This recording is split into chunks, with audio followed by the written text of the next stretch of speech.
Hello friends, welcome to our YouTube channel. आज के इस वीडियो में हम क्लास 8 के चैप्टर नंबर 7 जिसका नाम है conservation of plants and animal के कीवर्ड्स को डिस्कस करेंगे वन बाय वन।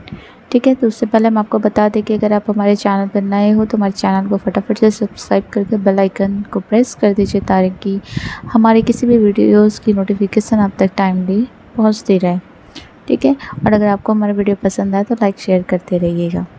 ठीक है, तो चैप्टर स्टार्ट करते हैं और चैप्टर में आपको इसका पूरा एक्सप्लेनेशन दिया जाएगा। अगर आपको बीच में कोई भी क्वेरी, कोई भी डाउट या फिर कोई भी क्वेश्चन है इससे रिलेटेड तो आप कमेंट बॉक्स में ईज़िली कमेंट करके पूछ सकते हो, वहाँ पे आपको उसका रिप्लाई प्रोवाइड किया जाएगा। ठीक है, तो चलिए बिना देर के स्टार्ट करते हैं आज का चैप्टर। कीवर्ड्स। फर्स्ट कीवर्ड है biodiversity. What do you mean by biodiversity? Biodiversity is the variety of plants, animals, and microorganisms found in a specific area. It means that biodiversity एक स्पेसिफिक एरिया होता है जहाँ पे plant, animals और micro organisms की बहुत सारी varieties एक साथ देखने को मिलती हैं। ठीक है, इसका मतलब है कि किसी एक स्पेसिफिक एरिया में अगर अलग अलग प्रकार के प्लांट्स, एनिमल्स और माइक्रो ऑर्गेनिजम्स सारी प्रजातियां एक साथ पाई जाएं तो उसको कहा जाता है बायोडाइवर्सिटी। ओके, इसको जैव विविधता हिंदी में कहा जाता है। नेक्स्ट कीवर्ड है biosphere reserves. What is biosphere reserves? Biosphere reserves are large area of protected land for the conservation of wild life, plant and animal resources. ठीक है, ये एक बड़ा एरिया होता है जिसको प्रोटेक्ट करके रखा गया होता है ताकि वो वाइल्ड लाइफ को कंजर्व कर सके, प्लांट्स को और एनिमल रिसोर्सेज को। ठीक है, it also conserves the traditional life of the tribal living in that areas. उसके साथ साथ वो जैसे कोई एक बड़ा सा फॉरेस्ट है उसको बाहर से आउटलाइन करके उसको कंजर्व कर दिया जाता है ताकि इसमें जो भी वाइल्ड लाइफ है, एनिमल है, प्लांट है, वो सब कुछ कंजर्व हो जाए। उसके साथ साथ अगर उस एरिया में, उस पर्टिकुलर एरिया में अगर कोई ट्राइब्स पाए जा रहे हैं, ट्राइब्स की लिविंग एरिया है वो, तो उसके साथ साथ वो भी कंजर्व हो जाती है। ठीक है, क्लियर है? नेक्स्ट है deforestation. What do you mean by deforestation? Deforestation अभी हमने पिछले चैप्टर में पढ़ा था। ठीक है, cutting down trees over large area in the forest is called deforestation. ठीक है, अगर आप बड़े एरिया के सारे फॉरेस्ट को या फिर सारे प्लांट्स को एक साथ क्लियर कर देते हो तो उसको कहा जाता है डिफॉरेस्टेशन। या तो ये कह सकते हो cutting down the trees on a large scale. बड़े पैमाने पे पेड़ों की कटाई जो होती है वही डिफॉरेस्टेशन कही जाती है। ठीक है, नेक्स्ट कीवर्ड पे देखते हैं desertification. What is desertification? Conservation of fertile land into a desert, conversion of fertile land into a desert due to soil erosion is called desertification। ठीक है, इसका मतलब ये है, ये एक नेगेटिव पॉइंट है। ठीक है, क्या होता है कि जितने भी फर्टाइल लैंड है, जब सॉइल इरोजन होती है तो आपको पता है ना कि हमारे टॉप मोस्ट सॉइल जो होता है वो मोस्ट फर्टाइल लेयर होता है। अगर वो सॉइल इरोजन की वजह से वो रुइन ऑफ हो जाता है, उसका डेनिटेशन हो जाता है, मतलब रिमूवल हो जाता है, तो उसकी वजह से वो लैंड जो है वो अपनी फर्टिलिटी लॉस कर देता है और वो डिज़र्ट में कन्वर्ट हो जाता है। ठीक है, तो जब फर्टाइल लैंड डिज़र्ट में सॉइल इरोजन की वजह से हो जाए, कन्वर्ट हो जाए, तो उसको कहा जाता है डिजर्टिफिकेशन। ठीक है, नेक्स्ट कीवर्ड देखते हैं ecosystem. What is ecosystem? All plants, animals and human beings depends on each other as well as on their immediate surrounding। ठीक है, जितने भी प्लांट्स हैं, एनिमल्स हैं, ह्यूमन बींग हैं, ये एक दूसरे पर आश्रित होते हैं। उसके साथ साथ या तो ये एक दूसरे पर आश्रित होते हैं या तो अपने आसपास के सराउंडिंग्स पे ये इमीडिएट डिपेंडेंट होते हैं। This relation between living organism with their surrounding forms an ecosystem. ठीक है, यही जो इनकी इंटरडिपेंडेंसी है, एक दूसरे के बीच का जो रिलेशन है, उसी को कहा जाता है इकोसिस्टम। मतलब कि ये लोग एक साथ मिलके एक सिस्टम बना लेते हैं जो इसका काम कोई और करेगा, उसका काम कोई इस पे डिपेंड कर रहा है, कोई इस पे डिपेंड कर रहा है। तो ये जो इंटरडिपेंडेंसी होती है ये एक सिस्टम बन जाती है जिसको इकोसिस्टम कहा जाता है। ठीक है। What is endangered species? Endangered species are those species of plants and animals whose numbers are diminished to a level that it might face extinction in near future।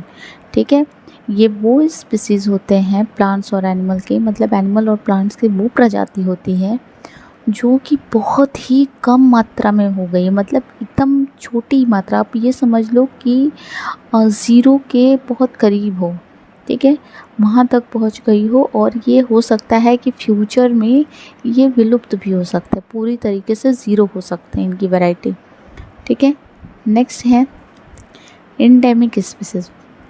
Endemic species are those species of plants and animal which are found exclusively in a particular area. ये endemic species वो हैं जो exclusively पाए जाते हैं, किसी एक particular area में पाए जाते हैं। जैसे कुछ कुछ होते हैं कि आपको बंगाल टाइगर केवल बंगाल में देखने को मिलेगा। ठीक है, आपको जो आसाम में राइनासोर है, वन और राइनासोर, वो केवल आपको आसाम में कांजीरंगा पार्क में देखने को मिलेगा। ठीक है, तो ऐसे स्पीसीज जो किसी एक ही पर्टिकुलर एरिया में पाए जाते हैं उसको कहा जाता है endemic species. What is extinct? Means no longer existing. ठीक है, ये वो स्पीसीज होते हैं जो अब इस दुनिया में नहीं पाए जाते। Species of plants and animals which are vanished are called extinct. जो पूरी तरीके से साफ़ हो चुके हैं, वो प्लांट्स और एनिमल जो पूरी तरीके से वैनिश हो चुके हैं उनको कहा जाता है extinct. For example dinosaurs. Dinosaur जो होते हैं बहुत लंबे समय पहले पाए जाते थे, लेकिन अब उनका जो है वजूद पूरी तरीके से गायब हो चुका है। Next keyword fauna. What is fauna? Animals found in a particular area और called fauna of that area. ठीक है, जिस एरिया में जो भी जानवर पाए जाते हैं, जो भी एनिमल्स पाए जाते हैं, तो वो उस एरिया के फौना कहे जाते हैं। Flora is the same thing, बस उसमें प्लांट्स होता है। Plants found in a particular area are called flora. ठीक है, आपको कोई कन्फ्यूज़न हो तो फ्लोरा मतलब फ्लावर।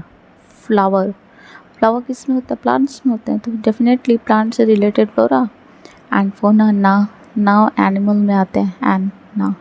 ठीक है, what is migratory birds? Migratory birds who cover long distances to reach another land are called a migratory bird।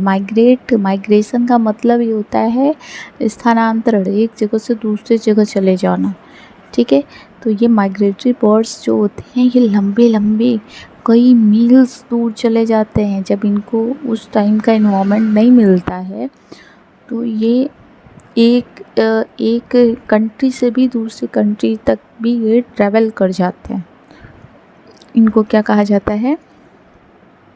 Migratory birds. ठीक है, नेक्स्ट है नेशनल पार्क्स। ठीक है, नेक्स्ट क्या है? National park.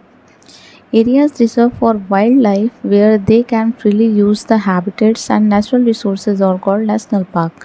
ठीक है, ऐसा एरिया जिसको रिज़र्व कर दिया जाता है उसी वाइल्ड लाइफ के लिए, जो भी जंगली जानवर उसके अंदर रह रहे हैं वो उसी के अंदर रहें और फ्रीली रहें, उनको बाहर से कोई डिस्टर्बेंस नहीं दिया जाता और वो अपने हैबिटेट को उसी तरीके से एंजॉय करते हैं। जो भी नेचुरल रिसोर्सेज वो यूज़ करते हैं एज इट इज़ वो यूज़ करेंगे, बस वो क्या होगा, वो बाहर से कंजर्व कर दिया जाता है कि उनको कोई नुकसान न पहुंचाया जाए।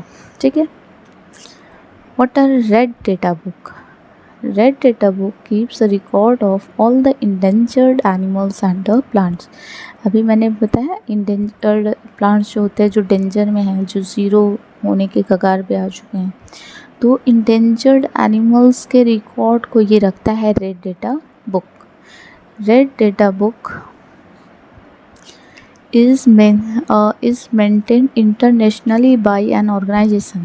ठीक है, ये एक इंटरनेशनल बॉडी है, ऑर्गेनाइजेशन है जो इसको मेंटेन करती है, मतलब उसमें रिकॉर्ड में ये डेटा बुक में कौन सी चीज़ें कब शामिल करनी है, ये इंटरनेशनली रखा जाता है उसमें। Reforestation, what is reforestation? Is the restocking of the destroyed forest by planting new trees. Reforestation can take place naturally also. ठीक है, रिफॉरेस्टेशन मतलब फिर से फॉरेस्ट बना दिया जाए। जो पहले से डिस्ट्रॉयड फॉरेस्ट है जिसमें डिफॉरेस्टेशन हो चुका है, अगर आप वहाँ पे फिर से नए प्लांट्स लगा दो, नए ट्रीज लगा दो, या फिर वो नेचुरली फिर से फॉरेस्ट बन जाए, तो उसको क्या कहा जाएगा? रिफॉरेस्टेशन। ठीक है, नेक्स्ट है what is sanctuary. Sanctuary is an area that provide safety and shelter. ठीक है, ये सेंचुरी जो है वो क्या है? ये एक ऐसा एरिया है जहाँ पे पूरी सेफ्टी और शेल्टर प्रोवाइड किया जाता है। Wildlife sanctuary provides safety and shelter to the wildlife. Wildlife sanctuary जो है वो वाइल्ड लाइफ, जो जंगली जीव हैं, उनके लिए ये सेफ्टी और शेल्टर प्रोवाइड किया जाता है। ठीक है, तो यहाँ पे आके ये आपका लास्ट कीवर्ड था और यहाँ पे आपका ये कीवर्ड ख़त्म होता है। ठीक है, आई होप आप लोगों को ये पूरी तरीके से समझ में आया होगा। अगर मेरी एक्सप्लेनेशन में कोई कमी रह गई हो तो आप बेझिझक कमेंट बॉक्स में हमें सजेस्ट भी कर सकते हैं और हमें क्लियर भी कर सकते हैं कि आपको क्या डाउट है।